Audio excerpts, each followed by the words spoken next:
प्रथम unit DElEd प्रथम semester subject गणित। आज हम प्रथम यूनिट के सभी जितने भी एग्जाम में सवाल आते हैं सभी पढ़ेंगे। पहले हम उनको परिभाषा को डिस्कशन करेंगे, इसके बाद मैं सवाल को बताऊंगा। देखिए, प्राकृतिक संख्या क्या होती है। प्राकृतिक संख्या गिनने में प्रयुक्त होने वाली संख्या, मतलब गिनने में प्रयुक्त होने वाली संख्या प्राकृतिक संख्या होती है। जैसे 1, 2, 3, 4, 5 अनंत तक जितनी गिना जाए उसे ही हम प्राकृतिक संख्या कहते हैं। इसमें से क्वेश्चन पूछा जाता है, सबसे छोटी प्राकृतिक संख्या क्या है। सबसे छोटी प्राकृतिक संख्या 1 है। सबसे छोटी संख्या क्या है? प्राकृतिक संख्या 1 है।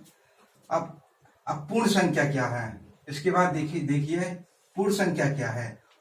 प्राकृतिक संख्या में जीरो को लिया जाए या गिना जाए, जीरो को लिया जाए या गिना जाए उसे पूर्ण संख्या कहते हैं। सिर्फ हमको कुछ नहीं करना है, प्राकृतिक संख्या में जीरो को जोड़ना है। जीरो को लिया जाता है, जैसे 0, 1, 2, 3, 4 ये सभी प्राकृतिक संख्या में जीरो को लिया जाता है, उसे पूर्ण संख्या कहते हैं। इसमें सबसे छोटी इकाई जीरो होती है। पूर्ण संख्या में सबसे छोटी इकाई क्या होती है?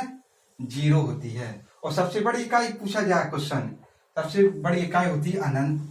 बस पूछा जाए पूर्ण संख्या में सबसे छोटी इकाई जीरो होती है और सबसे बड़ी इकाई अनंत होती है। अब इसके बाद पूर्ण संख्या के बाद पूर्णांक संख्या क्या है? पूर्णांक संख्या सभी ऋणात्मक और धनात्मक पूर्ण संख्या पूर्णांक संख्या होती है। सभी जितनी भी ऋणात्मक संख्या होगी या धनात्मक संख्या होगी या पूर्ण संख्या तीनों को मिलाकर पूर्णांक संख्या कहलाती है।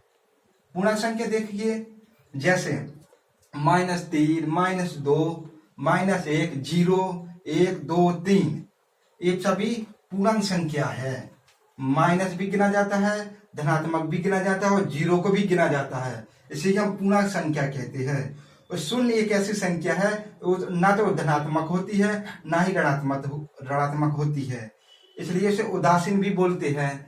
पर पूर्णांक संख्या शून्य संख्या को भी लिया जाता है। पूर्णांक संख्या में ऋणात्मक, धनात्मक और शून्य को भी लिया जाता है।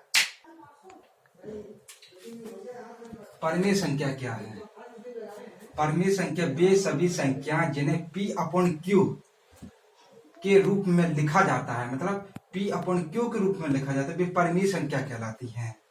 जैसे P/Q के रूप में लिखा जाता है और P/Q का मान पूर्णांक होना चाहिए और Q बराबर, मतलब बराबर ना होना चाहिए। Q को बराबर, जीरो के बराबर ना होना चाहिए Q को है। जैसे देखिए पूर्णांक संख्या एक फार्मूला, ये हमेशा याद कर लेना, ये हमेशा काम आएगा आपके एग्जाम में डीएलएड प्रथम सेमेस्टर के में।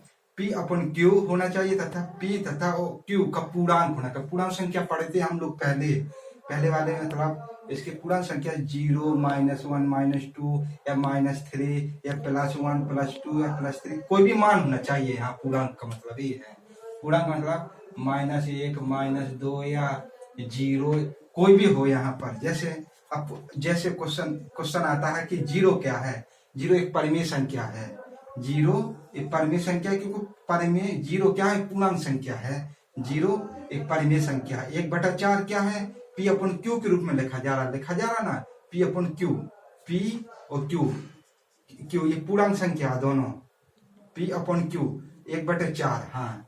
और 1/16 भी क्या परिमेय संख्या है? 1.333 ये भी परिमेय संख्या है।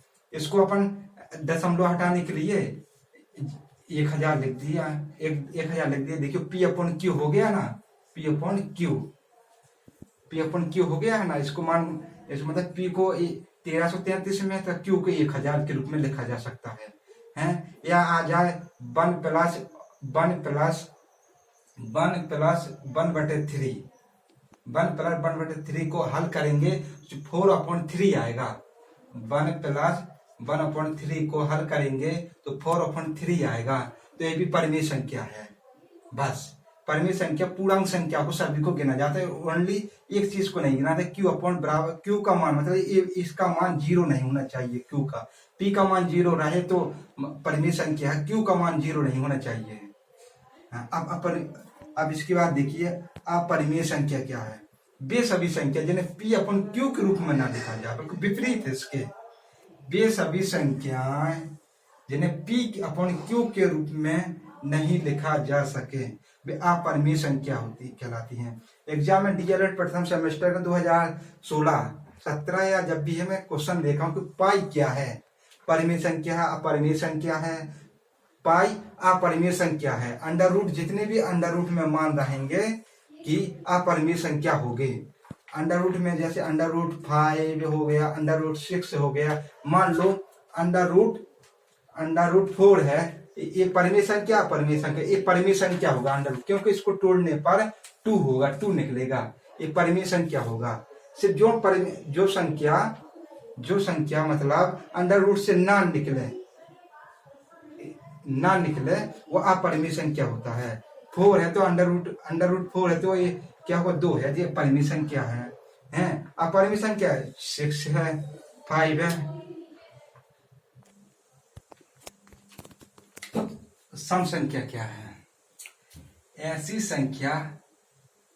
संख्या जो 2 से विभाजित हो जाए सम संख्या कहलाती हैं। 2 से विभाजित हो जाए, जैसे 2, 4, 6, 8, 10, 12, जैसे 2 से अपन को देखना है 72 सम संख्या है, विषम संख्या है। हम 2 से तुरंत भाग दे देंगे, 2 से डिवाइड कर देंगे तो 36 आएगा, तो हमको लगेगा ये हमारे क्या है, सम संख्या है। बस इतना ध्यान देना, 2 से डिवाइड कर देना है। किसी भी संख्या में 2 से डिवाइड हो जाता है, पूरा कट जाता है तो हमारी सम संख्या होती है। बस ऐसे अपन को देखना है क्या, 51 देखना है। 51 2 से करो नहीं होगा डिवाइड, तो मतलब ये नहीं है सम संख्या है। ऐसे विषम संख्या इसके सिर्फ विपरीत है। ऐसी संख्या जो 2 से विभाजित ना हो, क्या कह रहा है, विभाजित ना हो।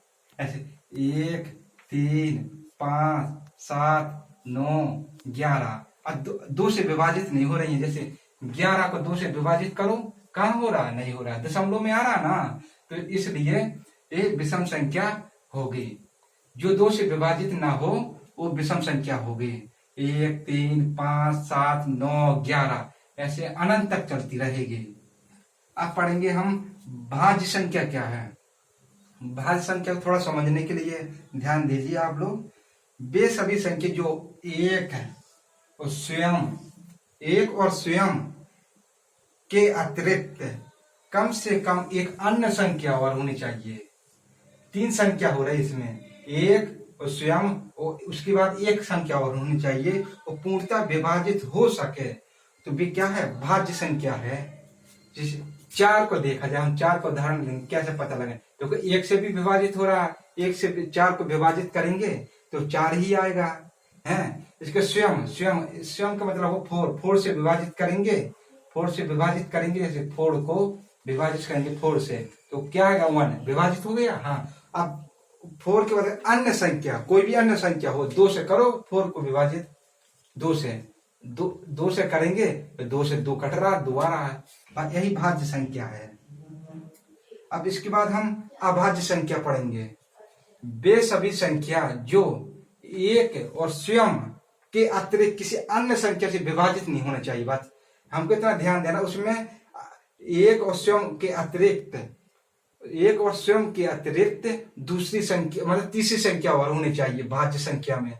इसमें 1 और स्वयं के अतिरिक्त कोई भी और संख्या नहीं होना चाहिए, वे अभाज्य संख्या होती हैं। ऐसे 3 है, 3 को 1 से विभाजित हो जाएगी, 3 से, और 2 से करेंगे विभाजित नहीं होगी। 2 ये हमेशा एग्जाम में पूछता है, 2 क्या है, भाज्य संख्या है अभाज्य संख्या। इतना ध्यान देना है कि 2 अभाज्य संख्या है, 2 अभाज्य संख्या, क्योंकि 2 से देखो पता लगाओ, 1 से कट रहा है, स्वयं से कट रहा है, और इसके बाद इसके बीच में और कोई संख्या है ही नहीं है। 1 और 2 से कट रहा है, इसलिए इसको अभाज्य संख्या में रखा गया है।